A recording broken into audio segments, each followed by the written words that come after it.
everybody, Lightmiser here. It's occurred to me that I've never updated what happened to the Chevy Lumina. Obviously from that statement, it no longer is around. So after I got the car done, my son started driving it. He drove it for about 8 months and worked great the entire time. He drove it a couple hundred miles to Vegas one weekend with some friends, drove another couple hundred miles up to Salt Lake City with some other friends another time, and shortly after the Salt Lake trip, through no fault of his own, being that it's a Chevy interference engine, the timing went out on it and the engine destroyed itself and was totally unrecoverable at that point. Just more work than the car was possibly worth. So I ended up donating it to one of the online companies that will come tow it for free, and you get a minimum $500 tax rebate on the car. I believe it was Heritage for the Blind. I've used them several times and a couple other ones.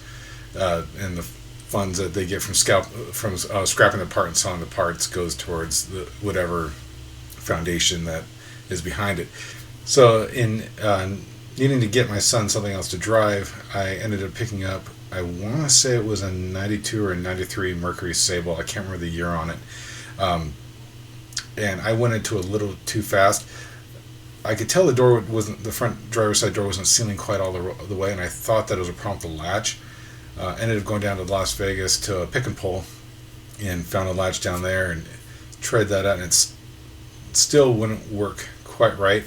In fact, my son was going to lunch one afternoon, and while driving down the highway, the door popped open on him, and there's nothing attached to the door, so he was freaked out, couldn't get it closed, and of course my wife freaked out too. And so I did some more investigation and realized that because the latch hadn't worked for so long, the people trying to slam it shut so hard for so many times had actually warped the entire door.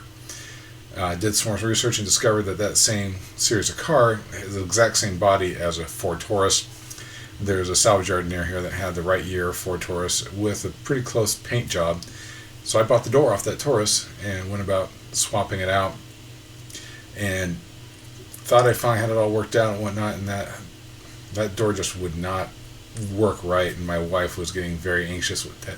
My son had something solid to drive and wasn't happy with it, and with how little we paid for the car, just a couple $100, I again called that salvage shop, or the donation shop, and they came and picked it up and gave me another tax write-off on that car, and ended up picking up a 2004 Kia Amante.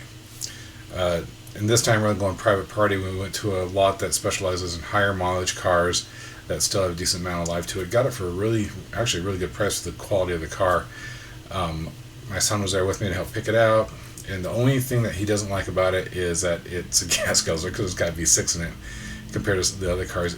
I mean, it eats a lot more gas than that Lumina did, but it's a very powerful car. I finally convinced him to stop trying to do donuts in it.